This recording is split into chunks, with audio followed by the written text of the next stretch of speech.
Hello， 大家好，歡迎翻到嚟劇場研究所。咁今年嘅 ISC 2026咧就喺西班牙嘅巴塞隆拿嗰度舉行咗啊。咁巴塞隆拿咧亦都係我一個好中意嘅城市嚟㗎。咁乜嘢係 ISC 呢？咁 ISC 咧就係全歐洲最大嘅科技展啊。咁當中咧除咗有一啲手機嘅科技啦，或者一啲日常生活嘅科技之外，好多舞台、音響、燈光嘅生產商咧，亦都會借住呢個機會係發佈一啲新嘅產品㗎。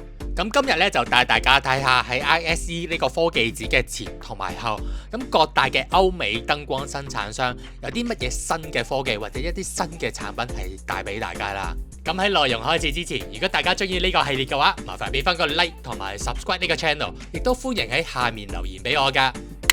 第一個要同大家介紹嘅咧就係 Robe 發布咗一支叫做 T10 嘅 LED Profile 啊，咁佢就係用一個200火嘅 LED engine 啦，咁佢有5隻顏色嘅，包括係 RGB、Amber 同埋 Lime 㗎，咁佢嘅光度咧係達到8300個流明㗎，而佢嘅 Zoom Angle 咧係由5度去到55度㗎，咁啊相當之夠用喎，而佢嘅型號咧亦都會有 PC 啦同埋 Fanels 嘅款可以選擇㗎，咁最特別嘅地方咧就係佢可以加入一個 drop in 嘅高保同埋 Iris 個 module 啊，而呢個 module 入邊咧，亦都可以存放到2個 rotate 嘅高保啦，同埋2個 fix 嘅高保㗎。另一個比較特別啲嘅地方咧，就係佢哋嘅 Connect Protocol 啊。咁除咗有 SACN 啦，同埋有 ATLED 之外咧，原來呢支燈咧亦都 support 到 MA-Led 2㗎，咁亦都可以大大方便到各位 MA console 嘅用家㗎。Robe 喺今年咧亦都發布咗 RoboSpot 嘅新 software version 喎，咁呢個 version 咧就係 7.4 啊，咁佢大大改善咗好多真實用家嘅體驗啦，同埋入邊內裏嘅一啲功能㗎。其中一個改善嘅功能咧，就係你可以喺熒光幕嗰度點擊一個 focus 嘅 preset 㗎，咁佢嘅 panty 咧就會直接用秒數去到指定嘅位置㗎。另外佢亦都改善咗熒光幕上面嗰個十字啊，咁嗰個十字咧就會根據你嘅光圈嘅大細啦，而自動去縮細同埋放大㗎。另外好多用家反映咗啦 ，RoboSpot 入邊嘅 preset 嘅位置咧係唔夠用㗎，咁所以今次 Robe 咧就擴大咗嗰啲 preset 嘅 button 位置啊，咁啊最多可以有4頁可以揀啦，有32個 color 嘅 preset， 同埋有36個嘅 position preset 可以俾大家使用㗎。而另一個改善嘅地方咧就係關於 SACN 同埋 RDM 啊，咁喺新嘅 7.4 version 入邊咧 ，RoboSpot 咧係允許某一啲燈係用 DMS 去輸出，而另外一啲燈係用 SACN 去輸出嘅。除此之外咧，其實 RoboSpot 今次咧亦都更新咗好多唔同嘅分述㗎。咁如果大家有興趣嘅話咧，就可以 pause 咗上面嘅畫面，咁就可以睇到佢有啲乜嘢更新㗎。來自丹麥嘅 Martin 咧，亦都想攻佔呢個 PhotoSpot Station 嘅市場喎。咁佢哋就發布咗呢個叫做 Macula 嘅 Station 啦。咁喺硬件上面咧 ，Macula 咧就配備咗一個1920x1080行緊75 FPS 嘅 Touch Bar 㗎。另外佢就將15個嘅 shortcut button 就放咗喺右手邊㗎，咁等你可以好快咁樣用右手去控制啲 button 㗎。而佢亦都支援到4個 U 嘅壓力嘅 input 同埋 output， 同埋32個 U 嘅 SACN input 同埋 output 㗎。咁所以理論上咧，佢就可以控制到市面上唔同牌子嘅電腦燈㗎。而喺鏡頭畫面方面咧，呢個 station 就係行緊一個 NDI 嘅影像制式㗎。咁所以市面上如果呢個 camera 係行緊 NDI， 譬如話係 ETC 嘅 Rig POV， 咁你就可以透過 NDI 去睇到相關嘅畫面啦。咁我都幾開心可以見到一個大嘅生產商去生產呢一類型嘅產品，咁等大家可以有更加多唔同嘅選擇㗎。喺今年咧 ，Martin 亦都發布咗一支新嘅電腦燈，叫做 Mac Ancoria 2㗎。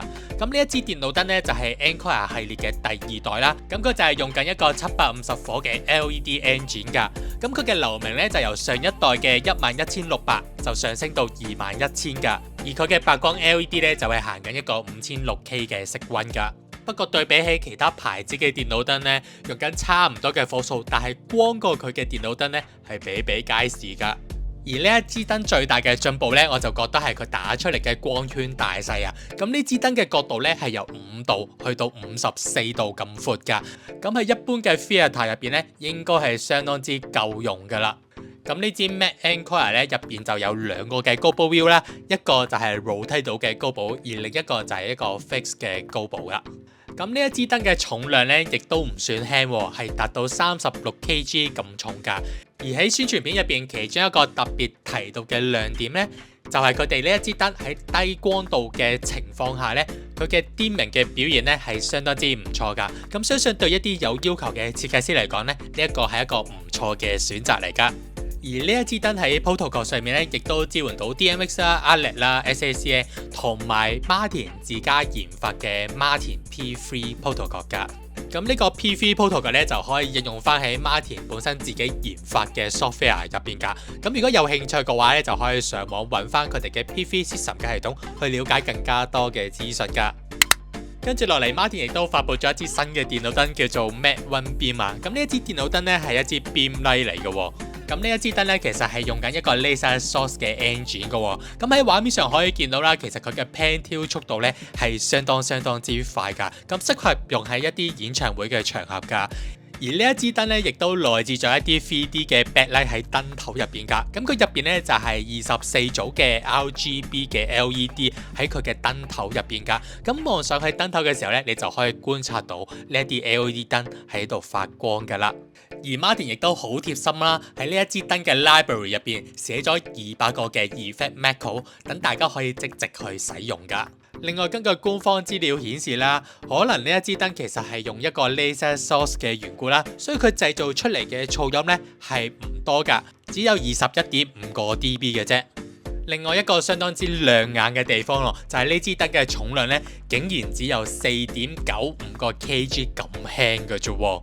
而官方咧亦都出咗一啲配件燈，大家可以方便到懸掛呢一啲燈㗎。咁例如畫面上嘅 video cupola 同埋一啲嘅 mount wing 㗎，等大家咧可以好輕易咁樣做到類似 pixel mapping 嘅效果㗎。咁呢一支燈咧就 support SACN 啦、ALEC 同埋 Martin 自己研發嘅 P3 嘅 protocol 㗎。另一個要帶俾大家嘅資訊呢，就係 ETC 收購咗一間叫做 Pharos 嘅公司啊。咁呢間公司呢，就擁有22年歷史啦，係一間英國嘅建築照明嘅公司嚟㗎。咁呢一間公司其中一個好成功嘅產品呢，就係畫面上呢個 PLC controller 啦。咁呢個 controller 呢，就可以用喺一啲 theme park 啦，或者係一啲 installation 嘅 lighting system control 入邊㗎。ETC 喺2月咧，亦都發布咗一支新嘅電腦燈，叫做 Lone Star Prime 啊。同之前一樣咧，佢都係主打一個輕巧嘅設計嚟㗎。咁佢個機身高度就只有586mm 嘅啫，而重量方面就只有23.1 kg 嘅咋。咁呢支燈有2個 global view 啦，一個就係可以 rotate 到，另一個就係 fix 嘅 global view 啦。而佢嘅 zoom angle 咧係達到3.8至到55度㗎。而喺光度方面咧，由之前嘅15400流明增加到17000流明㗎。不過我翻查官方嘅數據啦，有樣嘢令到我非常之疑惑㗎，就係畫面上呢一個表啊，大家可以見到最底嗰個 Y angle 55度嘅時候呢，竟然新嗰支燈係暗過舊嗰支燈㗎。咁究竟係官方資料出錯啊，定係某啲原因令到佢喺 Y angle 嘅情況下暗咗呢？譬如話佢嘅防水規格由 IP20提升到 IP54，咁佢會唔會喺鏡片上搽咗一啲 coating，令到有呢件事發生呢？Airton 亦都發布咗一支電腦燈叫做 Eagle Strike 啊，咁呢一支電腦燈嘅定位呢，就係攞嚟做一個 photo spot 去用噶，所以佢喺各方面嘅效能呢係相當之唔錯噶。咁佢係用一個1200火嘅 LED 引擎啦，佢嘅光度呢係達到55000流明咁光噶喎。咁佢嘅色溫呢係去到6500K 啦，咁相對上比較白噶。咁佢嘅 zoom angle 呢係由2.9度去到43度噶，咁所以呢，佢係比較適合喺遠距離做一支 photo spot 去使用噶。而喺高保方面呢，佢有2個可以 rotate 到嘅高保 view 啦，咁每一個高保 view 佢都有7隻高保喺入邊噶。而 Airton 亦都聲稱呢一支燈又用到一個液態嘅降溫系統噶，咁所以可以令到呢一支燈喺操作上係比較安靜噶。喺畫面上可以見到啦，呢一支燈嘅燈頭部分呢，其實可以裝到一個 cam 噶。咁呢個 cam 呢，可以透過 NDR 去傳送一啲影像噶。而呢一支燈有個特別嘅地方就係佢嘅 pan 呢係 infinity 咁樣可以無限地轉噶，所以呢應該可以解決到一啲 tracking system 因為角度嘅問題令到支燈360度原地轉嘅問題噶。不過呢一支燈亦都有個缺點啦，大概相當之重啊，係達到54.7 kg 噶。不過我本人呢就非常之期待，睇下可唔可以睇到呢一支燈喺香港度出現噶。Airton 喺2026年呢亦都發布咗另一支新嘅電腦燈，就係畫面上呢個 Rawbeam 350啊。咁佢係一個 laser source 嘅 beam light 嚟噶啦，佢嘅角度呢係由1.2度去到42度噶。而而佢嘅防水規格咧係達到 IP65噶，重量就係24.5kg。咁佢有個特別嘅地方就係佢有兩個嘅高保 wheel 噶，其中一個就係擁有12個可以 rotate 到嘅高保啦，而另一個固定嘅高保 wheel 咧就係擁有31個嘅高保噶。JLP 喺2026年咧，亦都有個新嘅消息，就係佢哋發佈咗一個新嘅品牌系列，就係畫面上呢個 Lexus Lite 啦。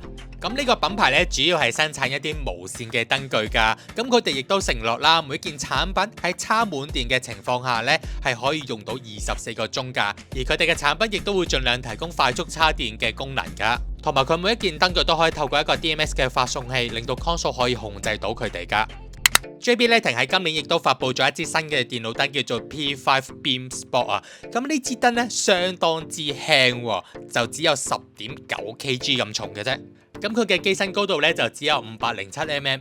由於佢係用緊一個200火嘅 LED engine 啦，咁所以佢嘅光度就只有9000流明嘅啫。而佢嘅 zoom range 咧係由2.4度去到50度㗎。咁佢有兩個高保 wheel 啦，第一個就係擁有7個高保嘅 rotate 高保 wheel，而另一個咧就係有11個高保嘅 fixed 高保 wheel 啦。咁由於呢一支燈嘅體積相當之細小啦，咁所以呢一支燈咧冇設計到一啲閘或者班多可以俾大家使用㗎。根據官方資料顯示，呢一支燈係有一個非常之安靜嘅 operation mode 㗎，咁佢嘅分貝就只有29個 dB 嘅啫，咁所以呢一支燈咧係非常適合喺一啲夜店啦，或者係一啲嘅 dance club 嗰度使用㗎。傳奇品牌 Wavy 咧就發佈咗一個新嘅 lighting console， 就係 Leo X5CRE 啊。呢一副 console 嘅定位咧就類似 ETC 嘅 Color Source console 啦。咁啊目標係一啲微型嘅 theatre 或者係啲學校嘅禮堂度使用㗎。喺硬件方面，呢一個 console 上面咧就會有5條嘅 motorized 嘅 fader 啦，有5個嘅 encoder 同埋有個7寸嘅 touch screen 㗎。另外亦都有4個嘅 display port 啦，咁就可以連接到一啲外置嘅熒光幕去使用㗎。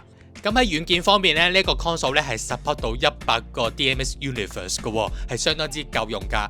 咁喺 protocol 方面啦，呢個 console 就可以 support 到 SACN 啦、ATLAS 同埋 OSC 等等嘅 protocol 㗎。而呢一副 console 入邊嘅 library 亦都 support 到 GDTF 呢一個格式啦。而另外佢亦都有手機 apps 啦，可以連接到手機去做一個遙距控制㗎。對呢副 console 有興趣嘅朋友，亦都可以上翻佢嘅官方網站去了解更加多嘅資訊㗎。最後一個帶俾大家嘅資訊呢，就係 MA 出咗一個叫做 On PC DMX Key 啊。咁呢個 DMX Key 咧就有啲類似 ETC 嘅 gadget 嘅。咁佢用起上嚟咧非常之輕巧啦，只要用一個 USB-C 嘅線連接電腦就可以使用㗎啦。咁呢個盒仔咧就可以解鎖到 MA3 入邊4096個 parameter 嘅 output 㗎。而佢亦都自帶咗2個嘅 DMX port 啦，等大家可以即直使用㗎。而呢個盒仔嘅外形嘅設計咧，亦都可以方便大家去掹喺一啲嘅機櫃上面啦，亦或係一啲 check 嘅上面㗎。咁今日咧就同大家分享咗9個品牌13個資訊啦。咁希望大家喺忙於工作嘅情況下，都可以了解到呢個行業最新嘅資訊啦。喺影片嘅最後，如果大家有任何問題嘅話，歡迎喺下面留言㗎。如果大家中意呢段片嘅話，麻煩俾翻個 like 同埋 subscribe 呢個 channel， 因為你少少嘅支持就係我繼續製作影片嘅原動力。呢度係劇場研究所，我哋下次見，拜拜。